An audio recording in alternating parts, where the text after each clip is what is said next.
মাসুদুর রহমান মুকুল পরিচিত নাম। ভারত পাকিস্তান ম্যাচ 3 মাঠে আম্পায়ার করেছে। সবচেয়ে দর্শকের কথা বলবো, শুধু জানতে চাও ভারত পাকিস্তান ম্যাচ যখন মাঠে আম্পায়ার কতটা চাপ?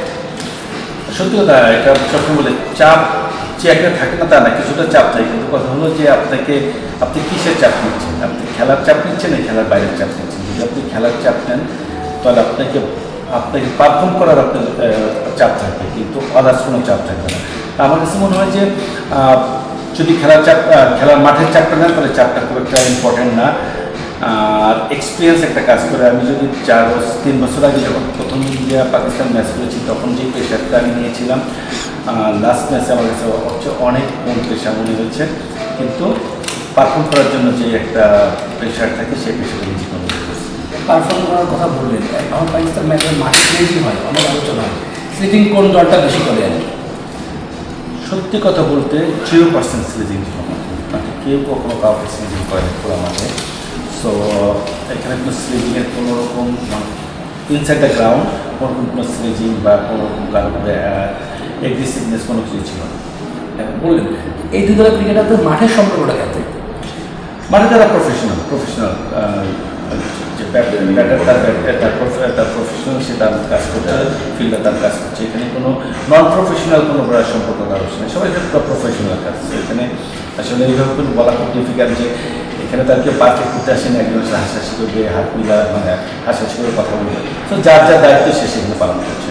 আপনার ক্যারিয়ারে সবচেয়ে কোন ম্যাচ আম্পায়ারিং করতে কঠিন মনে হয়েছে, যে ম্যাচটা শেষ হলে বাঁচেন, যে ম্যাচটা কিন্তু শেষ হলে? এরকম অনেক ম্যাচ হয়েছে, বাট একটা ইন্টারন্যাশনাল ম্যাচটা সব বলতেন যে ম্যাচগুলো আসলে বলা খুব ডিফিকাল্ট। যে কোনো ডোমেস্টিক ম্যাচ যে কোনো লেভেলে যে কোনো টিমের ডোমেস্টিক ম্যাচ করা খুব ডিফিকাল্ট। সত্যি কথা বলে নন টেলিভাইজ ম্যাচ করা খুব ডিফিকাল্ট, বিকজ আমার দৃষ্টিতে আমি একজন আম্পায়ার, আমার দৃষ্টিতে যেটা আউট বা যেটা নট আউট সেটা আপনার দৃষ্টিতে আউট বা নট আউট না হতে পারে, বা প্লেয়ারের দৃষ্টিতে আউট বা নট আউট নাও পারে। সেটা খুব একটা জায়গা হলো আপনার টিভি বা ক্যামেরা। সো ডোমেস্টিক ক্যামেরাটা আসলে আমাদের পক্ষে সম্ভব হয় না, ভেরি এক্সপেন্সিভ। বাট যদি বলি সত্যি কথা বলতে যে ডোমেস্টিক ম্যাচ করা সত্যি বাংলাদেশের পারফরমেন্স হিসেবে কেমন হচ্ছে? আমি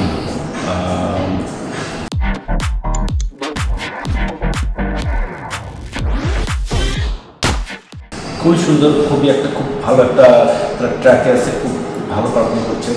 আপনার টিমের যে ইউনিটি বলে, যে একজন আগে যে জেতার ক্ষুদাটা বলে, একজন আজকে বিশ্বাস করা বলে, টিম ম্যানেজমেন্ট, প্লেয়ারদের প্রতি বিশ্বাস, প্লেয়ারদের টিম ম্যানেজমেন্টের প্রতি বিশ্বাস, আমাদের বোর্ডের টিমের প্রতি বিশ্বাস, সব কিছু মিলে আমার কাছে মনে খুবই ভালো শেপে আছে। এবং এই শেপটা যদি ধরে রাখতে পারে আম্পায়ার হিসেবে না, যে বাংলাদেশ হিসেবে আমি বলবো যে বাংলাদেশ ফাইনাল খেলবে। এবং স্বপ্ন যখন দেখবো তখন একটু বড় স্বপ্ন দেখি, চাইবো যে বাংলাদেশের ট্রফিটা বাংলাদেশি। তাহিদ হৃদয়, লিটন কুমার দাস, মুস্তাফিজুর রহমান, এই তিনজনের পারফরমেন্স আপনার কাছে কেমন হয়েছে? ওভারঅল সবাই পারফরমেন্স। আসলে মুস্তাফিজ কিন্তু তো বলার কিছু নয়, সে বারবার করবে। হয়তো তার খারাপ দিন যায়, যখন খারাপ দিন যায় আমরা অনেক তাকে নেগেটিভ কথা বলি, বার্তা বলি, বা যারা আমরা তার সম্বন্ধে নেগেটিভ কথাবার্তা বলি তাদেরকে একবার চিন্তা করা দরকার সে কোন জায়গা থেকে তাকে নেগেটিভ কথা বলছে। মুস্তাফিজ বাংলাদেশে কী করছে এবং কী করতে পারে। সো বাংলাদেশের যে স্কোয়াডটা আছে সবাই যোগ্য প্লেয়ার।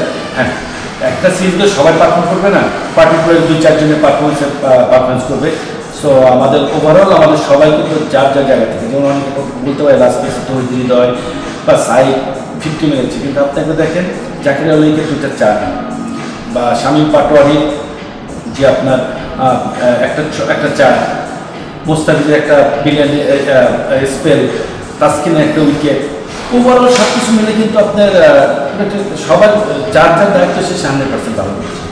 শেষ প্রশ্ন, বাংলাদেশ বললেন শিরোপা চাই না, লিটন দাসের ক্যাপ্টেন্সিটা আপনার কাছে কেমন লাগছে? তার যখন ক্যাপ্টেন্সি নিয়েছেন এখন পর্যন্ত ক্যাপ্টেন্সি রেট করে ডেফিনেটলি আমাদের যখন যে সময় ক্যাপ্টেন্সি করেছে সবাই সেই সময় ক্যাপ্টেন্সি করার যোগ্যতা রাখে। যখন শান্ত করেছে, শান্ত সেই সময় 100% যোগ্যতা রাখতেও তার ক্যাপ্টেন্সি করার জন্য। লিটনের ক্যাপ্টেন্সি ডেফিনেটলি ভালো। যখন টিম রেজাল্ট করবে তখন ক্যাপ্টেন্সিটা সবাই আমরা ভালো বলবো, কিন্তু সত্যি কথা বলতে লিটনের ক্যাপ্টেন্সি ভালো। বাট এর সাথে সাথে একটা জিনিস বলে রাখি, যখন আমাদের টিমটা কখন যদি খারাপ করে পুরো 10টা ক্যাপ্টেন্সি করে চাকরি দেয় না, এই 10টা আমাদের সবারই ভালো করলে যেমন সবারই ক্যাপ্টেন, খারাপ করলেও সবারই দোষ, শুধু একা ক্যাপ্টেন করে দিতে হবে।